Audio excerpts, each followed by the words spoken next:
How's it hanging, guys? Aaron from PhoneDog.com here, and the LG Revolution's older, bigger, smarter, more powerful brother is in the house. The LG Optimus 3D here, and it was announced at Mobile World Congress earlier in the year in Barcelona. It has a lot of stuff that, in my opinion, the LG Revolution should have had when it launched on Verizon. One of those being the dual-core processor. It has a 1 GHz Texas Instruments OMAP processor, so Texas Instruments in the dual-core game now. And also it has a 4.3-inch display, 5 megapixel, actually dual 5 megapixel cameras on the back. It shoots regular video in 1080p, 3D video in 720p, front-facing camera as well. Android 2.2 still has that custom LG user interface on it as well. Now, it's not available in the States just yet. Hopefully, we'll see it soon. It's coming to AT&T as a Thrill 4G at some point this summer, so it's my guess that we'll see it sometime in the near future. Is this a device for you? Should you go with the EVO 3D, or should you go with some other 3D device that's going to come out later in the year? Kind of wait and see what happens. We'll find out that and more in the review. But first, special thanks to our buddies over at Best Buy. They're not hooking us up with these since they don't stock this phone. They just hooked us up with a bunch of phones that I just shipped to Phone Dog East for use in our One Paw Bandit game. So when you go into Best Buy Mobile to buy this or Revolution or whatever, you can't buy this, but Revolution, whatever, you'll walk out working. Set up email, set up your web, help you get everything going. So when you walk out that door, you're working. Enough of that, let's get into the review. The browser's been pretty snappy on this device as well to date. So let's open up, and of course, I don't know why it's stuck on Edge, but let's go to PhoneDog.com, for example. It may take a little bit of time to load. It was on 3G. I wonder if AT&T might be having an HSPA Plus outage or a 3G outage, or if it's just not wanting to cooperate with me today. I'm not in the best AT&T spot in the world. My office is located in a fringe area, to say the least. But you can see some differences to the browser down here. You have your back, your forward, and then how many windows are open by clicking there. And I can go back to that. I can click here and bring up a new page if I want to, and see I have two. Whoops. I have two loaded up there. I go back to PhoneDog, for example. And you have this nice animation when you're switching between windows, which is a improvement in my mind versus stock Android. That's one thing I don't like about stock Androids. I feel like it's kind of boring with the text, where you have active tabs open. You go back and look at your tabs and it's just text. There's no actual picture of the page. And then over here you can see customized text size, and then of course the typical browser stuff. Clear cache, clear histories, or history rather, clear cookies, and more. So PhoneDog's loading up right now and taking its sweet time thanks to Edge. Let's do this. Let's kill mobile data real quick and let's turn it back on and see if that helps. And let's try it again.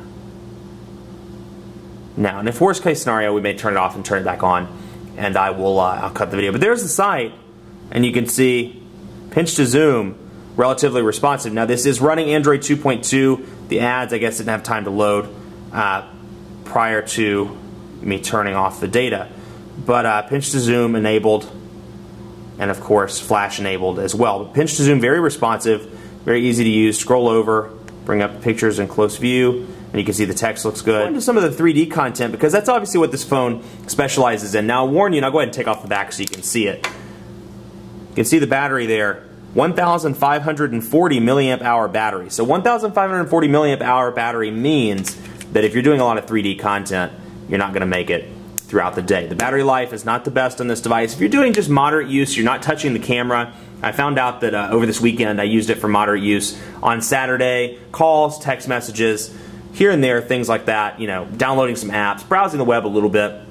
It made it through the day. Now, if you do any sort of 3D camera action with this, be it, you know, still pictures or with video imaging, you're not going to make it through the day. It's going to require a recharge. And when I did that, I found that it dropped incredibly quickly. So it is a battery hog, and since it only has a 1,540 milliamp hour battery, it's kind of hard to make it throughout the day. But let's take a look at the camera. Now, what I really like about this, you can take pictures in 2D or in 3D, and you have the option to convert the pictures after you took them. So you take a picture, you decide you want to convert it to 3D, no big deal. All you have to do is convert it over to 3D. So I'm going to take a picture of this flavored water that I have over here. And we're going to shift it to 3D, which obviously you can't see in the camera. But see this little quick and easy icon here where I can switch it, or toggle rather, where I can switch it between 2D and 3D. And then here where I can switch between camera and camcorder. And then there's the gallery. So I'll bring this up just for example. And since there's some depth between the computer itself and the water bottle, there should be some 3D effect. And yeah, there is. So quite a cool 3D effect. The water bottle really pops out. Of course, sure if you can see it, but you can. I hope you can see that in the camera, that I'm shifting it and the picture's looking a little bit different. So that's part of the 3D imagery. And then of course if you want to go into the gallery, and we're going to bring up the 3D gallery here. Bam. Okay, so I can bring up this and click right there, and it converts it into a 2D picture. So there's that. That's 2D as well. I want to go back to 3D, click on that, and then it brings it right back into 3D. So pretty easy to use, and I really like that feature because obviously if you want to send the picture to somebody, you know, your mom, somebody that doesn't have a 3D phone, you want to convert it into 2D, and actually when you go to message it, it'll ask you the same thing. We'll go into share, which it may not ask. And this is what I'm talking about, the responsiveness of the screen's a little bit off. If you saw me press that several times, it'll ask you, share 3D data as 3D data or 2D data. So if you have somebody else with a 3D smartphone, you can send it to them in 3D. If you have somebody with a 2D, you have the option, which is a nice touch. Otherwise, you can see the elements of typical Android down here, share, delete, and more. And that's pretty plain Jane. There, now into the phone and into the contacts, you can see typical LG. This is what you remember. Again, I keep making references to the Revolution video just because the OS and the user interface is very similar. So we can go to dial, and you can see typical island keys with shortcuts to messaging and to the contacts, and a big send key right there. Now we can go into the contacts and see some of the AT&T ones, for example, that came off of the SIM card, and you have a couple of different options here on the tabs. You have info, history, photo, and agenda. So I can bring up history, see when I called that person, see when I messaged that person. I can bring up photos if I have photos of that person, and the agenda if I have any sort of events. You know, I have a meeting with or conference call with Sydney, for example. If I have Sydney in my phone, which I do obviously, if I have her in my phone, I can bring up the agenda, I can link a date to her, and then we're good to go, and it'll show up in the agenda. So it's nice to go in an individual contact and say, okay, when did I last chat with Sydney? When did I last take pictures of Sydney for the site? When did I last have, you know, a meeting or a conference call with Sydney? I can bring all this up in easy tabs as opposed to having to sift through the information through the messaging app and do it that way. And then of course, since this is an unlocked device, I'm assuming hopefully this will come to the AT&T version as well, but you just saw the option to video call as well using that front-facing camera up there. So overall, pretty impressed with the way it works. And even though it's still not my favorite user interface, in comparison to some of the more evolved ones like Sense and like TouchWiz, it's definitely decent. It's doable, and you can see this device in comparison to its brother a little bit thinner and just a little bit more svelte looking back between the camera with the metal piece here, and then just the overall way it looks. It feels a little bit thinner, and the build quality I feel is a little bit better, and even though it's plasticky, the way that it's rounded and curved makes it feel more expensive. So it is an improvement in my book there as well. So let's go into speed test and take a look, and of course it's on Edge. Actually, I'm going to do quadrant standard first, but before I do that, let's go in here.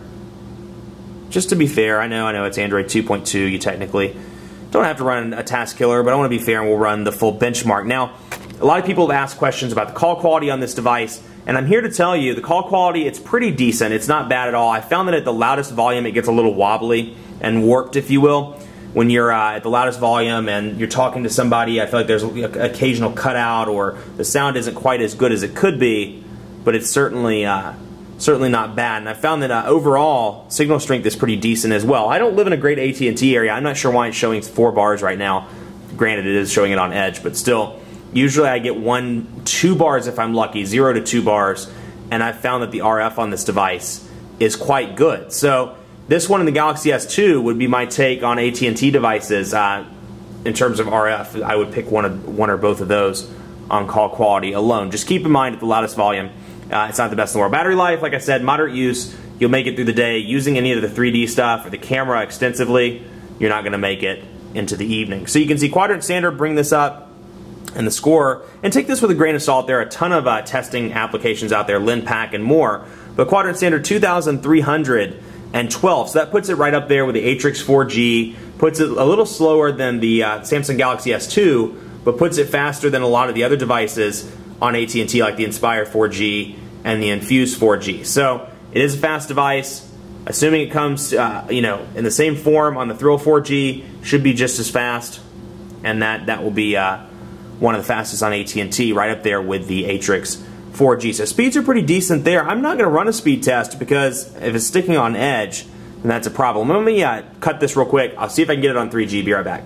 Okay, so we're on 3G at least, and actually it keeps hopping back between 3G and HSPA+, so it may pop back at some point. But we're going to go ahead and run the speed test. There it goes, back into HSPA+. But we'll go ahead and run this so you can see. One thing I like about this device, as opposed to AT&T's where it just locks on 4G, regardless of whether it's HSPA+, or HSDPA, it's nice to see the distinction up there. So let's make sure we're on the right server. Let's do this test and see how it performs. And then we're going to sign off with an awesome 3D video, which I actually just found on this device while I was this weekend when I was looking through the file system. So we'll play around with the Beat Boys or whatever the video is called. I can't remember. We'll take a look at it in just a second. But speed tests, they've been overall pretty decent. This one looks like it's going to be terrible, but okay, there it goes. Usually they've ranged between 3 and about 5 megabits per second with an upload between 1 and 2.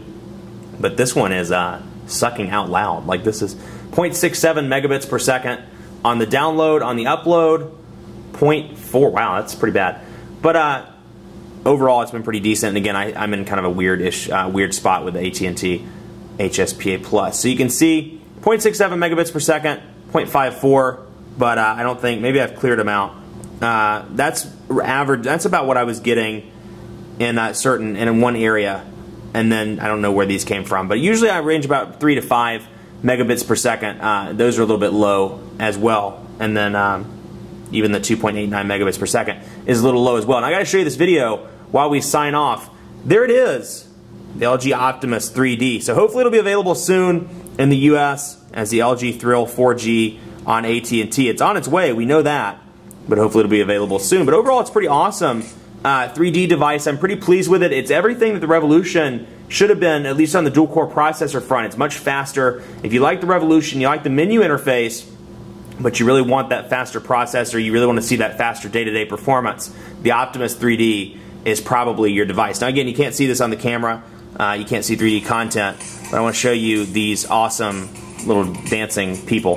This is really cool, and I feel like he's going to kick me in the face when I see this 3D. He's going to come out here and do his little, ooh yeah. What? Okay. What? Watch this. Like, I mean, it is realistic 3D. Like, it looks like he's going to punch me in the face when he does his arms and kick me in the face when they go up on their legs. It's pretty happening dance. So I wish I could, there you go. I mean, like, I think he just punched me in the face, or it felt like he was going to, and then he pulled away last minute. Much more coverage to come on PhoneDog.com of the LG Optimus 3D dogfights and more.